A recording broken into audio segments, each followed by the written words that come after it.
पारो का विवाह चौधरी खानदान में तय हो गया है और सुना है कि वर उससे उम्र में बहुत बड़ा है, लेकिन पारो को पूरा विश्वास है कि उसका विवाह देवदास के साथ ही होगा और वो देवदास के पास विनती करने के लिए आधी रात को उसके घर जा कर के उसके कमरे में चली जाती है। अब आगे की कथा सुनते हैं। दूसरे दिन अपने पिता के साथ देवदास की थोड़ी देर तक कुछ बातचीत हुई। पिता ने कहा, तुम सदा से मुझे बहुत दिक करते आए हो। जितने दिन जीता रहूंगा उतने दिन तुम इसी तरह मुझे दिक करते रहोगे। तुम्हारे मुंह से ऐसी बात निकले इसमें कुछ भी आश्चर्य नहीं। देवदास चुपचाप सिर झुकाए बैठा रहा। पिता ने कहा, मैं इन सब बातों में नहीं पड़ता। जो कुछ करना हो वह तुम और तुम्हारी माँ मिलकर तय कर लो। देवदास की माँ ने यह बात सुनकर रोते हुए कहा, बेटा, यह भी मेरे भाग्य में लिखा था। देवदास उसी दिन बोरिया बिस्तर बांधकर कलकत्ता चला गया। यह बात सुनकर पार्वती के मुख पर कठोर भाव उभर आए और वह अत्यधिक कठोर हंसी हंसते हुए चुप हो गई। पिछली रात की बात कोई जानता नहीं और उसने भी वह बात किसी से नहीं कही। हाँ, मनोरमा आई और बोली, पार्वती, सुना है कि देवदास कलकत्ता चले गए। हाँ, तो फिर तेरा क्या उपाय किया? उपाय की बात वह खुद ही नहीं जानती थी, दूसरे को क्या बताती। आज कई दिनों से वह बराबर यही सोचती आ रही है, लेकिन फिर भी किसी तरह तय नहीं कर पाई कि उसे आशा कितनी है और निराशा कितनी। यह बात जरूर है कि ऐसे बुरे समय में जब मनुष्य को आशा और निराशा का कोई किनारा नहीं दिखाई देता, तब दुर्बल मन डर के मारे आशा की पतवार को ही खूब कसकर पकड़े रहता है। जिस बात के होने में उसका मंगल है, उसी बात की वह आशा करता है, चाहे इच्छा से हो या अनिच्छा से। वह उसी और उत्सुक नेत्रों से देखना चाहता है।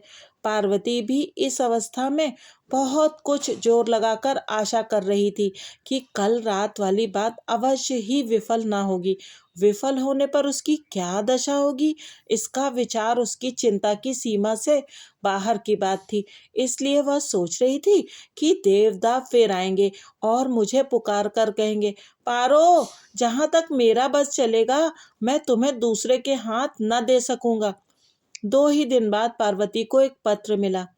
पार्वती, आज 2 दिन से मैं सिर्फ तुम्हारी ही बात सोच रहा हूँ। पिता और माता में से किसी की इच्छा नहीं है कि हम लोगों का विवाह हो। तुम्हें सुखी करने के लिए उन लोगों को जो भारी आघात पहुंचाना होगा वह मेरे लिए संभव नहीं। इसके अलावा उन लोगों के विरुद्ध होकर यह काम मैं कर ही कैसे सकूंगा। तुम्हें फिर कभी पत्र लिख सकूंगा, इसकी भी संभावना नहीं। इसीलिए इस पत्र में ही सब कुछ खोल कर लिख रहा हूँ।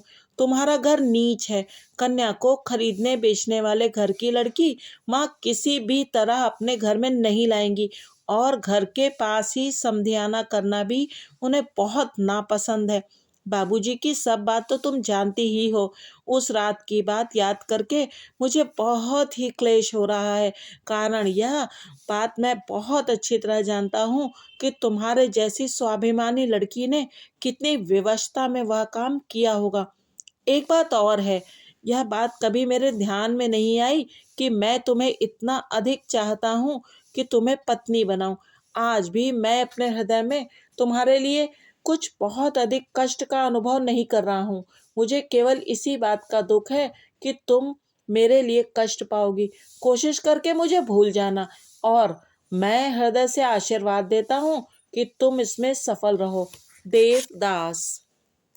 देवदास ने जब तक यह पत्र डाकखाने में नहीं डाला था तब तक वह एक बात सोच रहा था, लेकिन पत्र रवाना करने के बाद तुरंत ही वह दूसरी बात सोचने लगा।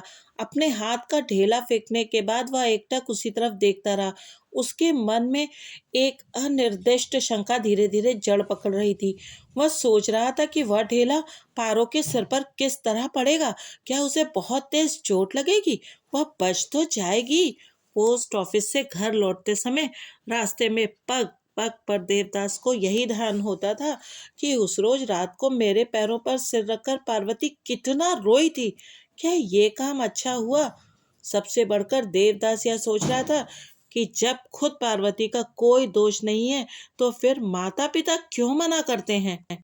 कुछ तो वयस्क होने के कारण और कुछ कलकत्ता में रहने के कारण। अब ये बात देवदास की समझ में आने लग गई थी कि लोग दिखाओ कुल मर्यादा और एक हीन विचार के ऊपर निर्भर करके निरर्थक किसी की जिंदगी नष्ट नहीं करनी चाहिए। अगर पार्वती ना जीना चाहे, अगर वो अपने हृदय की ज्वाला शांत करने के लिए दौड़कर नदी के जल में जा कूदे, तो क्या विधाता के चरणों में उस पर एक महापातक का पाप ना लगेगा? देवदास घर आकर अपने कमरे में लेट गया। आजकल वह एक मेस में रहा करता है। अपने मामा के यहाँ रहना उसने बहुत दिनों से छोड़ दिया है। वहाँ उसे कुछ असुविधा होती थी। देवदास जिस कमरे में रहा करता है, उससे सटे हुए कमरे में चुन्नी लाल नाम का एक युवक लगभग 9 वर्षों से रहता आ रहा है। वह बीए पास करने के इरादे से ही इतने लंबे समय से कलकत्ता में रह रहा है, लेकिन 9 बरस में बीए नहीं कर पाया और लगता है कि अगले 9 बरस में भी नहीं कर पाएगा। इसी उम्मीद वो कलकत्ते में टिका हुआ है। फिलहाल चुन्नीलाल हर रोज की तरह अपने सांध्य भ्रमण के लिए निकला है और सुबह के समय ही लौटेगा।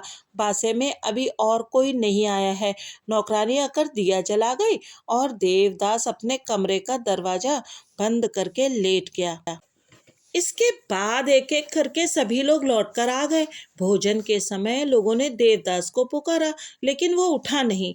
चुन्नी लाल कभी रात को बासे में नहीं आता, आज भी नहीं आया। उस समय रात का 1 बज गया है। बासे में देवदास के सिवा और कोई जाग नहीं रहा। तभी चुन्नीलाल लौटकर आया और देवदास के कमरे के सामने खड़ा हो गया।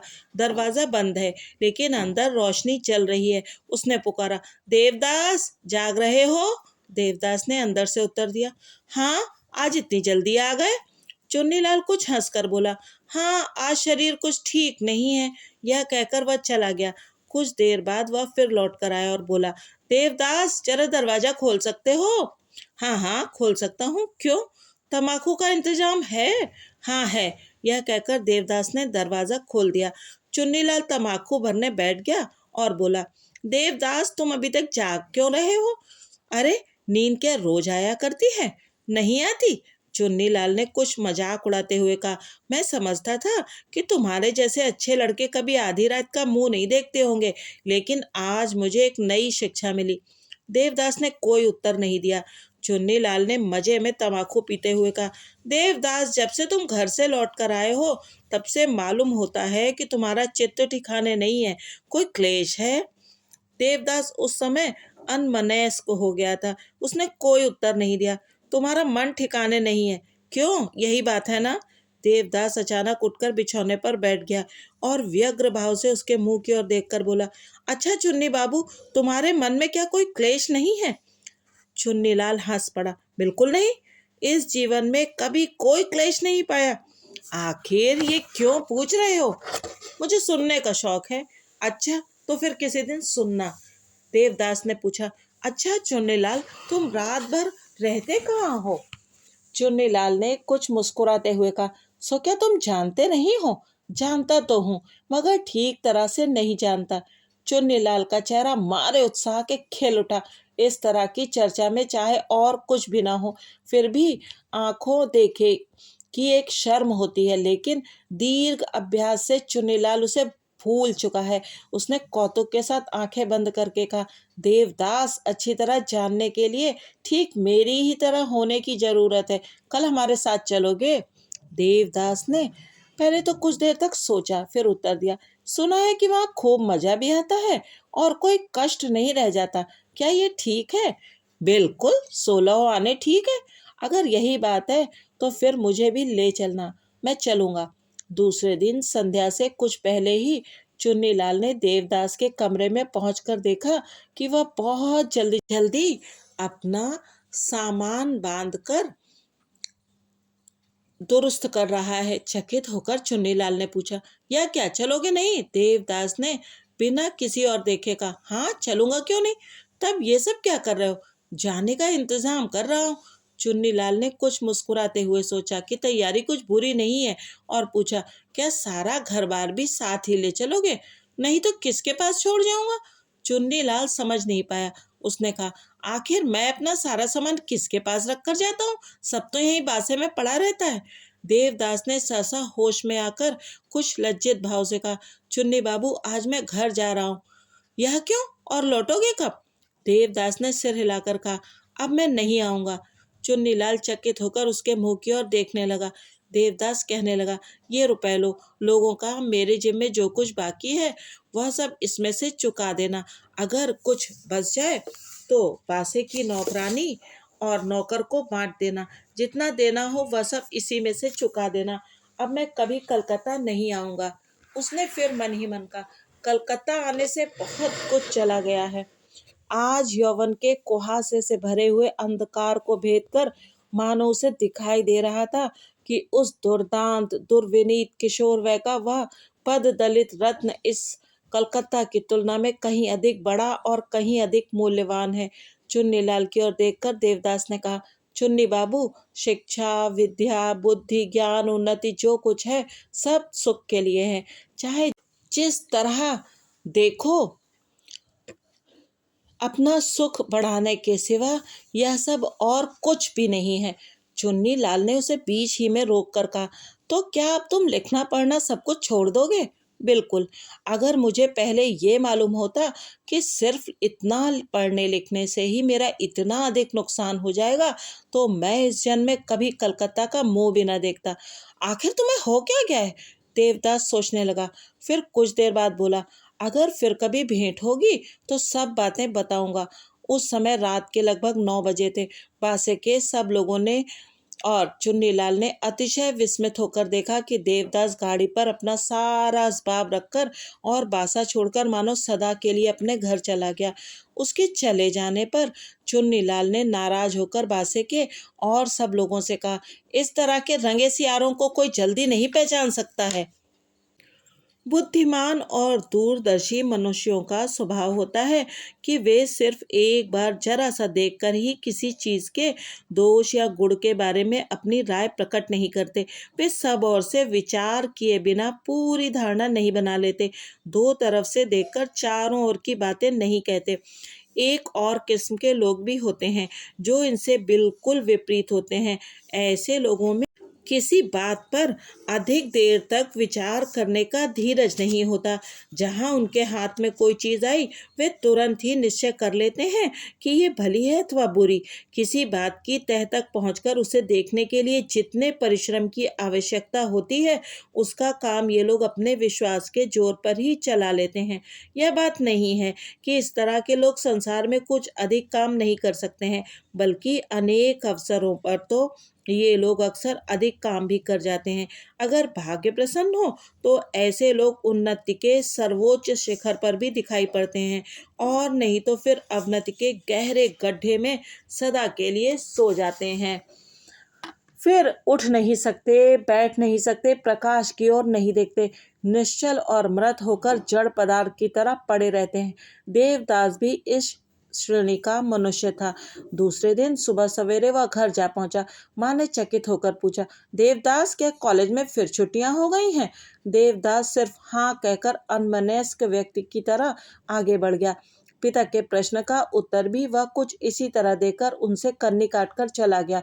पिता ने ठीक तरह से समझ न सकने के कारण गृहिणी से पूछा। उन्होंने बुद्धि लड़ाकर कहा, गर्मी अभी तक कम नहीं हुई है, शायद इसीलिए फिर छुट्टी हो गई है। 2 दिन तक देवदास इधर उधर छटपटाता हुआ घूमता रहा, क्योंकि जो कुछ वह चाहता था वह हो ही नहीं रहा था। पार्वती के साथ एकांत में उसकी भेंट ही नहीं हुई। एक दिन पार्वती की माँ ने देवदास को अपने सामने देखकर कहा, बेटा, अगर तुम आ ही गए हो तो पार्वती के ब्याह तक ठहर जाओ। देवदास ने कहा, अच्छा।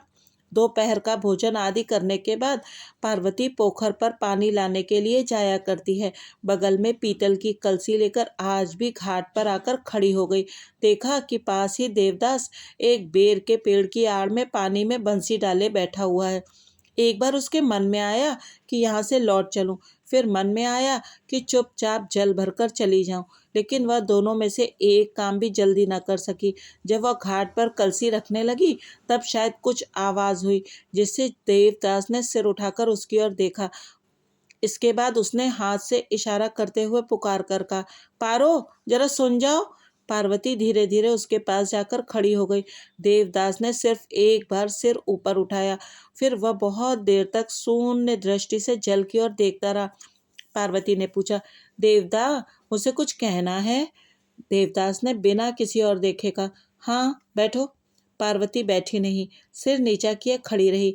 जब कुछ देर तक कोई बात नहीं हुई तब पार्वती बहुत धीरे धीरे कदम बढ़ाती हुई घाट की ओर लौटने लगी। देवदास ने एक बार सिर उठाकर देखा। इसके बाद उसने फिर जल की ओर देखते हुए कहा, सुनो। पार्वती फिर लौट आई, लेकिन देवदास फिर भी उससे कोई बात न कह सका, और यह देखकर पार्वती फिर घाट की तरफ लौटने लगी। देवदास स्तब्ध होकर बैठा रहा।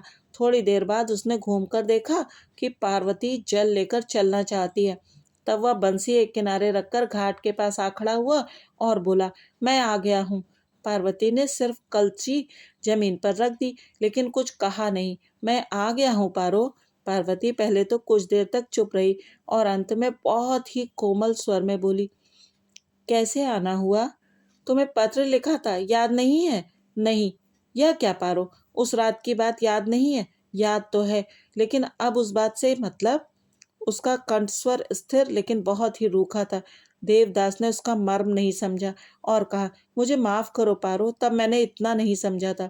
चुप रहो, वे सब बातें सुनना भी मुझे अच्छा नहीं लगता। जिस तरह से भी होगा मैं माता पिता को राजी कर लूंगा, बस तुम। पार्वती ने देवदास के चेहरे की तरफ एक बार तीक्ष्ण दृष्टि से देखकर कहा, तुम्हारे माता पिता हैं और मेरे नहीं। उनके राजी होने या ना होने की जरूरत नहीं। देवदास ने लज्जित होकर कहा, हाँ, है क्यों नहीं पारो, लेकिन उन्हें तो इससे इनकार नहीं है, बस तुमने कैसे जाना कि उन्हें इनकार नहीं है? बिल्कुल इनकार है। देवदास ने हंसने का विफल प्रयास करते हुए कहा, नहीं जी, उनकी जरा भी असहमत नहीं है, इसे मैं अच्छी तरह जानता हूँ, बस तुम। पार्वती बीच में ही तीखी आवाज में बोल उठी, सिर्फ मैं तुम्हारे साथ? छी! पलक मारते ही देवदास की दोनों आंखें आग की तरह जल उठी। उसने कठोर स्वर में कहा, पार्वती, क्या तुम मुझे भूल गई? पार्वती पहले कुछ ठिठकी, लेकिन फिर उसने तुरंत ही अपने आप को संभालकर शांत कठोर स्वर में उत्तर दिया, नहीं, भूलूंगी क्यों? मैं बचपन से तुम्हें देखती आ रही हूँ। जब से होश संभाला है तभी से तुमसे डरती आ रही हूँ। सो क्या इसीलिए तुम मुझे भय दिखाने के लिए आए हो? लेकिन मुझको भी क्या तुम नहीं पहचानते? यह कहकर पार्वती निर्भीक भाव से तनकर खड़ी हो गई। देवदास के मुंह से पहले तो कोई बात नहीं निकली। फिर कुछ देर बाद उसने कहा, सदा से मुझसे डरती ही रही हो और कुछ भी नहीं? पार्वती ने दृढ़ स्वर से कहा, नहीं, और कुछ भी नहीं। सच कहती हो? हाँ, सच ही कहती हूँ। तुम पर मेरी जरा भी श्रद्धा नहीं है। मैं जिनके पास जा रही हूँ वे धनवान, बुद्धिमान, शांत और स्थिर हैं। वे धार्मिक हैं। मेरे माता पिता मेरी मंगल कामना करते हैं, इसलिए वे मुझे तुम्हारे जैसे अज्ञानी, चंचल चित्त और दुर्दांत व्यक्ति के हाथ कभी किसी तरह न सौंपेंगे। तुम मेरा रास्ता छोड़कर अलग हट जाओ।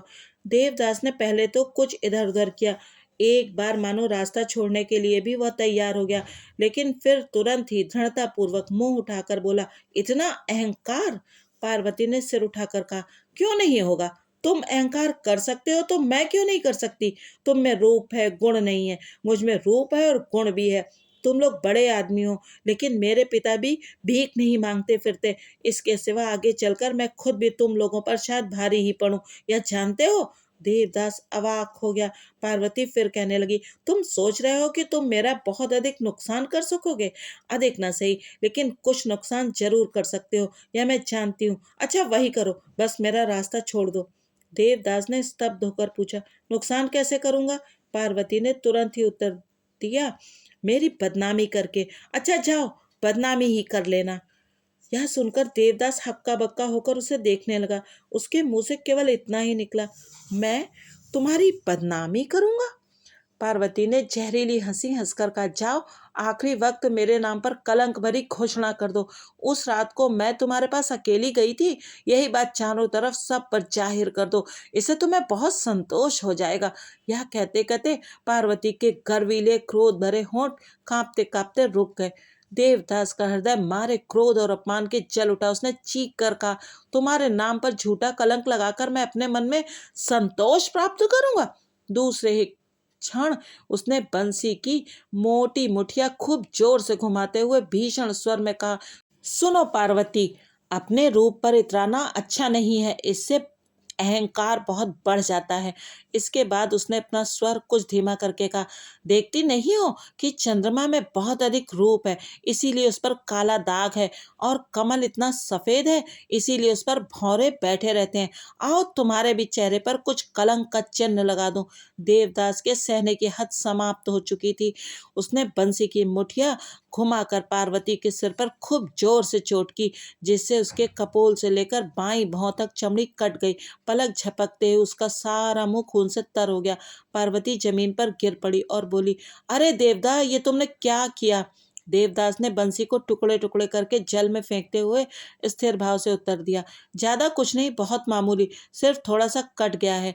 देवदास ने अपने पतले कुर्ते में से थोड़ी सी चीर फाड़ कर और उसे जल में भिगोकर पार्वती के सिर पर बांधते हुए कहा, पारो, इसमें डर की क्या बात है, एक दिन ये चोट अच्छी हो जाएगी, केवल दाग रह जाएगा। अगर कभी कोई इस बारे में पूछे तो कोई झूठ बात बनाकर कह देना, नहीं तो सच बोलकर अपने कलंक की बात खुद ही प्रकट कर देना। अरे मैया री, छी पारो, ऐसा मत करो। इस अंतिम विदाई के दिन केवल थोड़ी सी याद रखने के लिए एक चिन्ह बनाया है। ऐसा चांद सा मुखड़ा बीच बीच में शीशे में देखोगी तो जरूर। देवदास इतना कहकर उत्तर की अपेक्षा किए बिना ही वहां से चलने के लिए तैयार हो गया। पार्वती ने आकुल होकर रोते हुए कहा, उफ देवदा। देवदास लौट पड़ा। उसकी आंखों के कोनों में एक एक बूंद जल भर आया था। वह बहुत ही स्नेहपूर्ण स्वर में बोला, क्या है पारो? देखो, किसी से कहना मत। देवदास जरा झुककर खड़ा हो गया और पार्वती के बालों पर अपने होंठ टिकाकर बोला, छी पारो, तुम क्या मेरे लिए कोई पराई हो? तुम्हें याद नहीं कि जब तुम बचपन में शरारत करती थी तब मैंने कितनी बार तुम्हारे कान मले हैं? देवदा, मुझे माफ करो। नहीं, तुम्हें यह कहने की जरूरत नहीं है। पारो, क्या तुम सचमुच ही मुझे एकदम भूल गई हो? मैंने कब तुम पर क्रोध किया है और तुम्हें माफ नहीं किया है? देवदा, पार्वती, तुम तो जानती हो कि मैं बहुत ज़्यादा बातें नहीं कर सकता, बहुत सोच समझकर भी कोई काम नहीं कर सकता, जब जो मन में आता है वही कर बैठता हूँ। इसके बाद देवदास ने पार्वती के सिर पर हाथ रखकर उसे आशीर्वाद देते हुए कहा, तुमने अच्छा ही किया है, तुम शायद मेरे पास रहकर सुख न पाती, लेकिन तुम्हारे देवदा को तो अक्षय स्वर्गिक सुख मिलता। उसी समय घाट पर दूसरी तरफ से कोई आ रहा था। पार्वती धीरे धीरे उठकर जल में उतरी और देवदास वहां से चला गया। जब पार्वती लौटकर घर आई तब दिन ढल गया था। दादी ने बिना उसकी ओर अच्छी तरह देखे ही पूछा, क्यों बेटी, क्या नया तालाब खोदकर पानी लाई हो? लेकिन उनके मुंह की बात मुंह में ही रह गई। पार्वती के मुख की ओर देखते ही वे चिल्ला उठी, अरे बाप रे, ये सर्वनाश कैसे हुआ? घाव में से उस समय भी खून बह रहा था, कपड़े भी खून से लाल हो गए थे। दादी ने रोते रोते कहा, अरे मैया, अरे पार्वती, तेरा तो ब्याह है। पार्वती ने स्थिर भाव से कलसी उतार कर रख दी। उसकी माँ ने आकर रोते हुए पूछा, पारो, ये सर्वनाश कैसे हुआ? पार्वती ने सहज भाव से उत्तर दिया, घाट पर पैर फिसल जाने से गिर पड़ी, ईंट लग जाने से माथा कट गया है। इसके बाद सबने मिलकर उसकी मरहम पट्टी करी। देवदास ने ठीक ही कहा था, चोट बहुत ज्यादा नहीं थी, 4 ही 5 दिन में घाव सूख गया और 8-10 दिन इसी तरह बीत गए। इसके बाद एक दिन रात को हाथी पोता गांव के जमींदार श्रीयुत भुवन मोहन वर बनकर विवाह करने आए। उत्सव में कुछ अधिक धूमधाम नहीं हुई। भुवन बाबू कोई अबोध किशोर तो थे नहीं, प्रौढ़ अवस्था में दूसरा ब्याह करने के लिए आए थे, इसीलिए उन्होंने छोकरा बनना ठीक नहीं समझा। वर की अवस्था 40 बरस से नीचे नहीं, कुछ ऊपर ही है। गौर वर्ण, मोटे ताजे, नंद के दुलारे श्री कृष्ण की तरह का शरीर, खिचड़ी मूछे, सिर पर सामने की तरफ थोड़ी दूर के बाल उड़े हुए। वर को देखकर कोई तो हंसा और कोई चुप ही रहा। भुवन बाबू शांत और गंभीर मुख से मानो एक अपराधी की तरह विवाह मंडप में आकर खड़े हुए। छोटी अवस्था के वरों के कान जिस तरह मले जाते हैं, और उन पर जो तरह तरह के अत्याचार होते हैं वे सब उनके साथ बिल्कुल नहीं हुए। कारण ऐसे विज्ञ और गंभीर व्यक्ति के कान मलने के लिए किसी का हाथ उठा ही नहीं। वर वधु का आमना सामना कराए जाने की रस्म के समय पार्वती देखकर कुछ कसमसाती रह गई। उसके होठों के कोनों पर हंसी की एक रेखा थी। भुवन बाबू ने लड़कों की तरह दृष्टि नीची कर ली। मोहल्ले टोले की स्त्रियां खिलखिलाकर हंस पड़ी। चक्रवर्ती महाशय इधर उधर दौड़ धूप करने लगे। बहुदर्शी जमींदार नारायण मुखर्जी लड़की वालों की तरफ से घर के मालिक बने हुए पक्के आदमी ठहरे, इसीलिए उन्होंने किसी तरफ से किसी बात की त्रुटि न होने दी। विवाह की रस्में बहुत ही व्यवस्था के साथ समाप्त हो गईं। दूसरे दिन सवेरे चौधरी महाशय ने जेवरों का एक बक्सा निकाल कर दिया। पार्वती के शरीर पर सचकर वे सब झलमला उठे। पार्वती की माता ने यह देखकर अपने आंचल से अपनी आंखों के कोने पोंछ लिए। पास ही जमींदार पत्नी भी खड़ी थी। उन्होंने स्नेहपूर्वक झिड़कते हुए कहा, देखो बहन, इस समय रोकर अजगुन मत करना। संध्या से कुछ पहले मनोरमा पार्वती को खींचकर एक निर्जन कोठरी में ले गई और वहां उसे आशीर्वाद देती हुई बोली, जो कुछ हुआ अच्छा ही हुआ। अब देखना तुम कितने सुख से रहती हो। पार्वती ने कुछ हंसकर कहा, हाँ, सुख से ही रहूंगी। कल यम के साथ थोड़ा सा परिचय हो गया है कि नहीं है, यह कैसी बात है? समय आने पर देख लोगी। इस पर मनोरमा ने कुछ दूसरी बात छेड़ दी। जी चाहता है कि एक बार देवदास को बुला लाऊं और यह सोने की प्रतिमा दिखाऊं। पार्वती चौंक पड़ी, बोली, ला सकोगी बहन? क्या एक बार बुलाकर नहीं लाया जा सकता? उसके कंठ का स्वर सुनकर मनोरमा सिहर उठी। उसने पूछा, क्यों पार्वती? पार्वती ने अपने हाथ का कड़ा घुमाते हुए अपनेपन से कहा, एक बार उनके चरणों की धूल अपने मस्तक पर लगाऊंगी। आज मैं जा रही हूं ना। मनोरमा ने पार्वती को खींचकर गले से लगा लिया और तब दोनों मिलकर खूब रोए। संध्या हो गई। घर में अंधेरा छा गया। दादी ने बाहर से दरवाजे पर धक्का देते हुए कहा, अरे पारो, मनो, तुम सब जरा बाहर आओ। पार्वती उसी रात को अपने स्वामी के घर चली गई। आज देवदास की कथा को यहीं पर विश्राम देते हैं। आगे सुनेंगे जब पार्वती अपनी ससुराल चली गई तब देवदास का क्या हाल हुआ।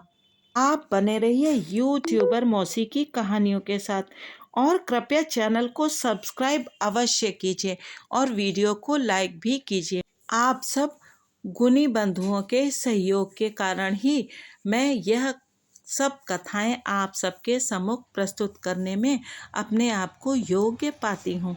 बहुत बहुत धन्यवाद।